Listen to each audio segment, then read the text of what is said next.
आपने भी ये कहानी जरूर सुनी होगी। इंटरनेट पर, दोस्तों के बीच, लगभग हर जगह एक कहानी घूम रही है। और ये कहानी इस बारे में है कि औरतें रिश्ते क्यों छोड़ रही हैं। कहानी सुनने में बड़ी सीधी लगती है ना, कि मर्द अपनी जिम्मेदारियां नहीं निभा रहे, इमोशनली अवेलेबल नहीं है और इसीलिए औरतें अब खुद को चुन रही हैं। लेकिन क्या यही पूरी सच्चाई है? यहीं पर चीजें थोड़ी दिलचस्प हो जाती हैं। क्या हो अगर रिश्ते को छोड़ने के बाद भी वो असंतोष की भावना, वो बेचैनी खत्म ही ना हो? आज हम इसी मुश्किल सवाल की गहराई में जाएंगे और उन पहलुओं को समझेंगे जिनके बारे में अक्सर बात नहीं की जाती। ठीक है, तो चलिए इसमें थोड़ा और अंदर चलते हैं। सबसे पहले उन फैक्ट्स को देखते हैं जो इस पॉपुलर कहानी को सपोर्ट करते हैं। ये आंकड़ा देखिए, लगभग 70% तलाक औरतें शुरू करती हैं। और हम यहाँ उन रिश्तों की बात नहीं कर रहे हैं जहां कोई गाली गलौज या धोखाधड़ी हो, नहीं। हम उन रिश्तों की बात कर रहे हैं जो बाहर से देखने में बिल्कुल ठीक ठाक लगते हैं, लेकिन अंदर ही अंदर एक गहरा असंतोष होता है। और इसकी वजह क्या बताई जाती है? यही कि मर्द अब आलसी हो गए हैं। उन्होंने कोशिश करना बंद कर दिया है और वो एक मॉडर्न महिला की ज़रूरतों को पूरा नहीं कर पा रहे। मतलब कहानी ये है कि औरतें अब जाग चुकी हैं और उन्होंने समझौता करने से मना कर दिया है। और बस यहीं पर कहानी एक बहुत ही दिलचस्प मोड़ लेती है।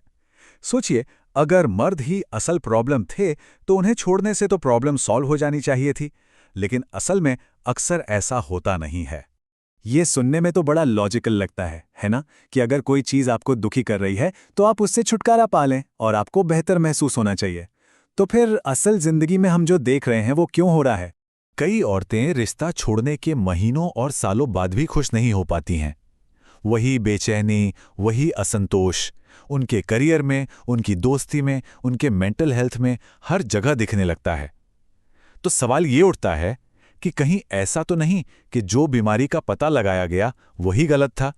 अब हम एक ऐसे आइडिया पर नजर डालेंगे जो थोड़ा अनकंफर्टेबल हो सकता है, लेकिन बहुत जरूरी है। क्या हो अगर असंतोष की जड़ बाहर नहीं बल्कि अंदर हो? देखिए, साइकोलॉजिकल रिसर्च लगातार ये दिखाती है कि औरतें औसतन न्यूरोटिसिज्म पर मर्दों से ज्यादा स्कोर करती हैं। अब ये किसी को सेंसिटिव कहने जैसा नहीं है, ये एक क्लिनिकल पैटर्न है जिसे दशकों से स्टडी किया गया है।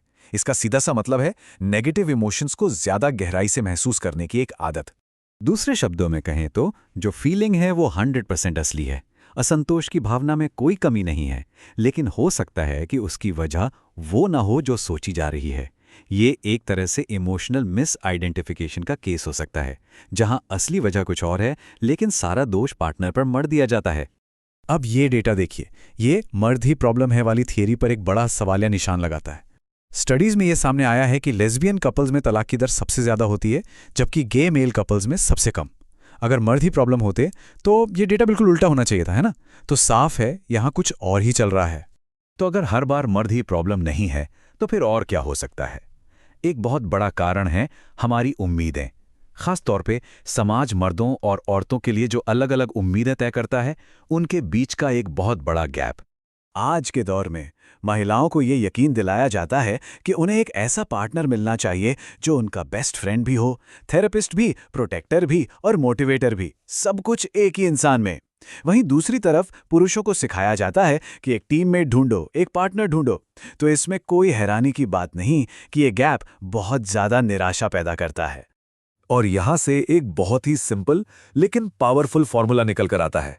हमारी संतुष्टि इस बात पर निर्भर करती है कि हमारी हकीकत हमारी उम्मीदों से कितनी मेल खाती है। अगर उम्मीदें जमीन पर हैं तो उन्हें पूरा करना, यहां तक कि उनसे आगे निकलना भी आसान है। लेकिन अगर उम्मीदें आसमान छू रही हैं तो हकीकत हमेशा कम ही लगेगी।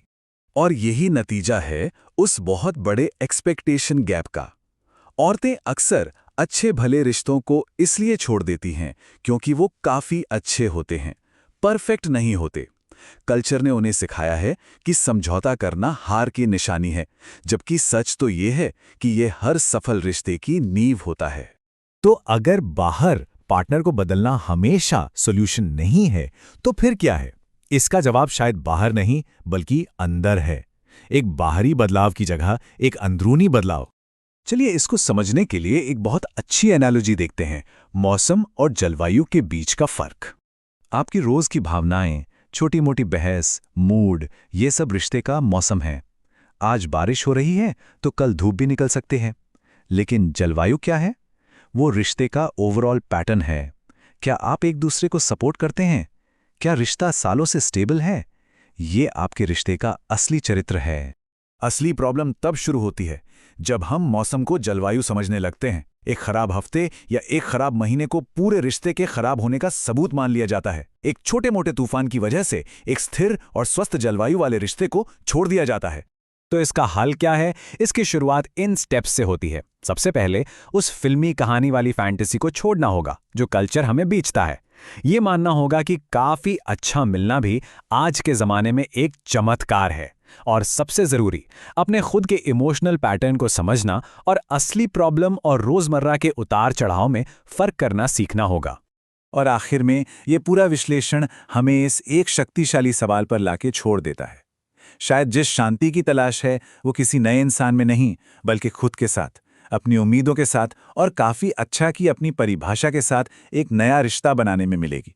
ये एक अनकंफर्टेबल आइडिया हो सकता है, लेकिन शायद यही वो आइडिया है जो आखिरकार असली शांति की तरफ ले जाता है।